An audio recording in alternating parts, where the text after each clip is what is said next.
All right, let's dive in, shall we? Today we're gonna really get into the story of David Carpenter. The Trailside Killer. That's right, the Trailside Killer. And I think one of the things that makes this deep dive so interesting is we think about these, Beautiful. yeah, these gorgeous Redwood Forest. California redwood forests, right? With It's these, idyllic. yeah, idyllic hiking trails and, You think you're safe. yeah, you think, oh, this is so peaceful, and it's just such a stark contrast to the reality. Absolutely. And that's part of what I think continues to fascinate people about this case. Yeah, I agree. So, we've got quite a bit of material to go over today. We do. We've got court records, we've got articles, we've even got, A little snippet. yeah, a little snippet of a novel that was inspired by Carpenter. Oh, wow. So So it's really, it's not just the true crime story, it's the, yeah, sort of the cultural impact and the psychology of it all. absolutely. So, let's start with Carpenter's early life. The sources mention an abusive father, but, how do we take that a step further? Like, what were the specifics of that abuse? Well, the specifics are really important because it wasn't just that there was abuse present. Right. It was the type of abuse. Right. So we're talking severe physical and psychological abuse from the father. Wow. And then you have a domineering and emotionally manipulative mother. Oh, So that created an incredibly volatile and unpredictable environment for young David to grow up in. that really paints a much clearer picture than just saying troubled childhood.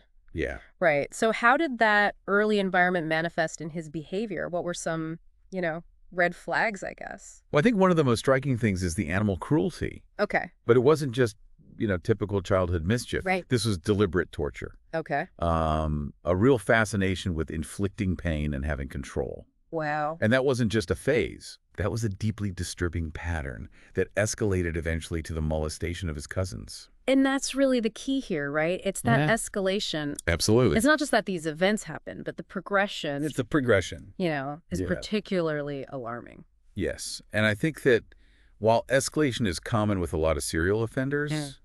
Carpenter's trajectory is just Yeah. uniquely disturbing. Yeah. He seemed to just crave increasingly intense levels of control and domination. Yeah. And you see this even in his early crimes, like the 1960 attack on Lois Rinna. Oh, right. Yeah. This wasn't just a spontaneous act. Right. He meticulously planned it. He stalked her. Wow. He was aiming to exert complete control over her. It's crazy to me that that's Lisa Rinna's mom. It is kind of a strange little pop culture. Yeah. It Oh, actually man. her. Yeah. But anyway, so that early attempted murder was followed by more prison time for kidnapping in 1970. Correct. Right. How are they all connected? Well, I think those early crimes are really crucial pieces of the puzzle. Okay. They demonstrate this chilling evolution in his behavior. Okay. And notice how his focus shifted from control through sexual assault to control through abduction. Mm. And so it's not that this escalation was random.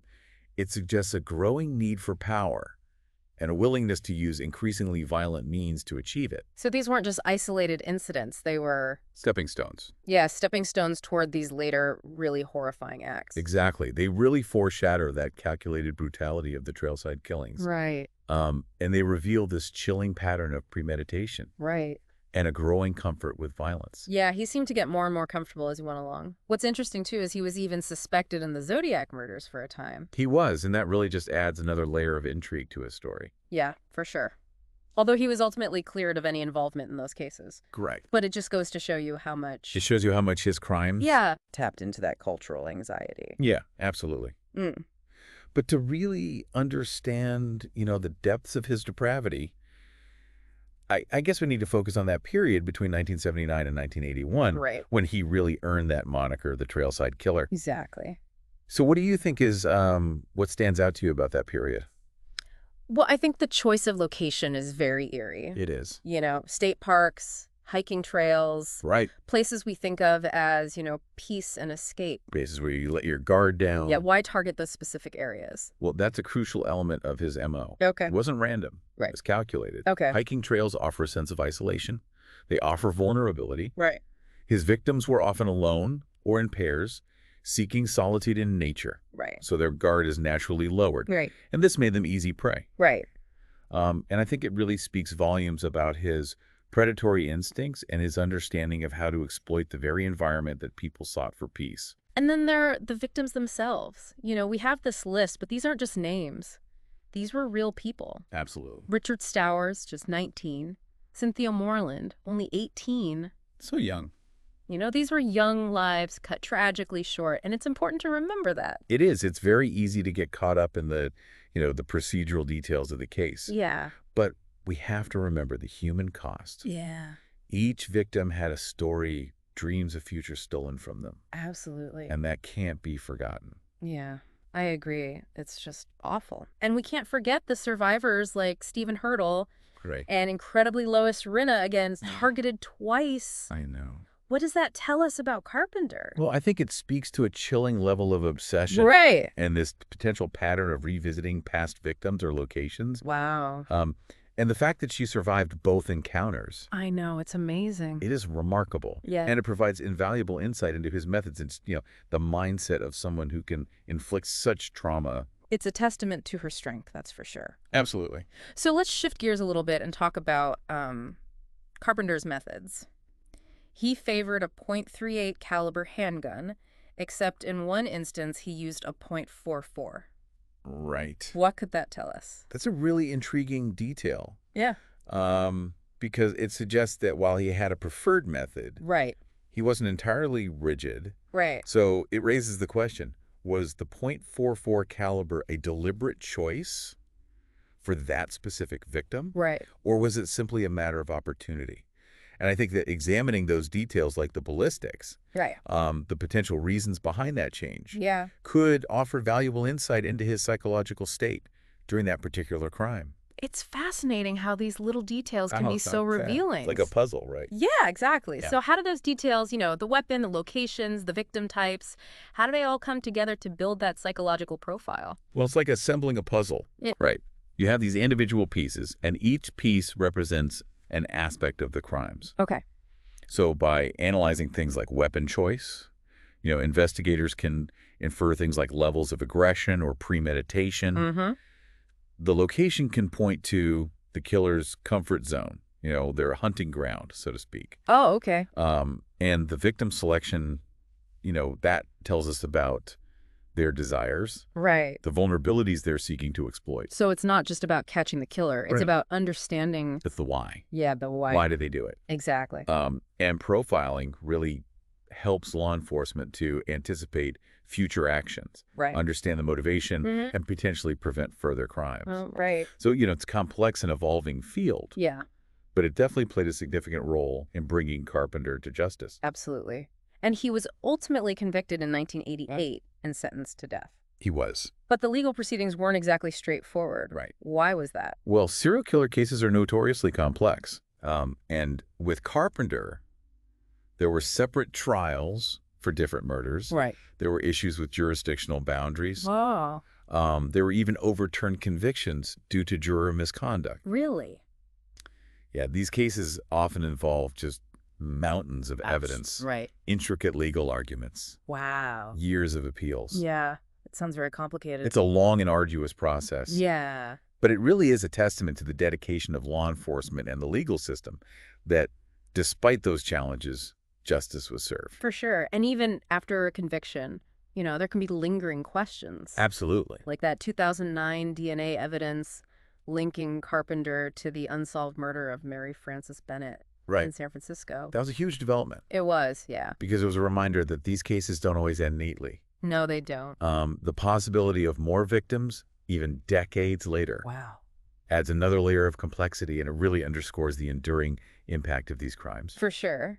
And it also makes you think about how much technology has changed. It does. Right. Like, imagine if DNA technology had been available back then. I know. Can you Like, imagine? who knows what they would found? Right. It really does make you wonder if there are other connections out there just waiting to be uncovered. Yeah. Are there other victims out there? Exactly. It's crazy. And of course, he remains a suspect in the murders of Etta Kane and Barbara Schwartz. Right. And those cases still cast a shadow. They do. And for the families of those victims, that search for answers continues. Yeah. And it's a tragic reminder that closure can be elusive even when a perpetrator's behind bars. Very true. So the impact of these crimes goes way beyond just the immediate victims and their families. Absolutely. But let's shift gears a little bit and talk about the cultural impact of this case. The Trailside Killer story has resonated in popular culture. Yeah. It inspired a novel, After Her, by Joyce Maynard. Right. Have you read that? I have. It's really fascinating. Yeah. Because it explores the psychological impact of these crimes on those who are indirectly affected. She uses the backdrop of the Trailside killings to delve into these themes of fear and obsession and the fragility of safety, particularly for women. Interesting. It's a fictionalized account. Right.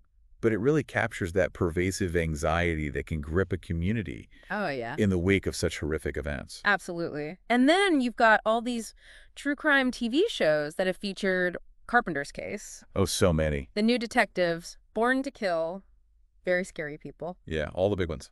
What is it about these stories that continues to fascinate us? I think it's a combination of factors. Okay. I think there's that inherent mystery, that puzzle of trying to understand how someone could commit such acts. Yeah.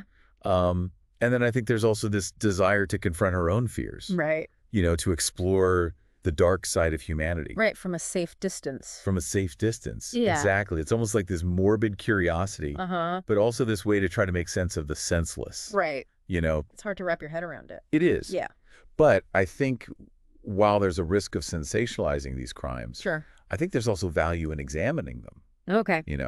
By learning about these cases, Right. we can hopefully contribute to a dialogue about mental health, about violence prevention, Okay. about creating a safer society. So it's not just entertainment. It's not just entertainment. It's about awareness. It's about awareness Understanding. and understanding. Yeah, I agree with that. By engaging with these difficult topics, we can hopefully learn from the past Yeah. and work towards a future where these kinds of tragedies are less likely to occur. Hopefully. Fingers crossed. Yeah, I think that's a really good point. So, as we kind of wrap up here, what would you say is the most significant takeaway from all this? From, our deep dive into David Carpenter. Well, it's hard to pick just one. Yeah. This case is a stark illustration of how our past experiences, Especially in childhood. right, can shape us in really profound ways. Absolutely. And Carpenter's early exposure to violence and abuse Right. undoubtedly played a role in his trajectory. Yeah. It's not an excuse, Of course not. but it underscores how important it is to understand the root causes of this kind of violence.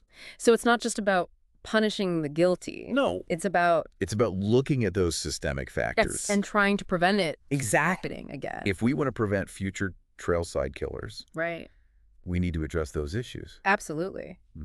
And it also, I think highlights the role of forensic science. Absolutely. We talked about how DNA evidence later linked him to another murder. Right. And who knows what else is out there. That Yeah. technology is really changing the game. It's a game changer. Yeah, even in cold cases. Huge. Yeah, it gives hope to families It does. who are seeking answers. And it just reinforces the fact that the pursuit of justice never really ends. It doesn't.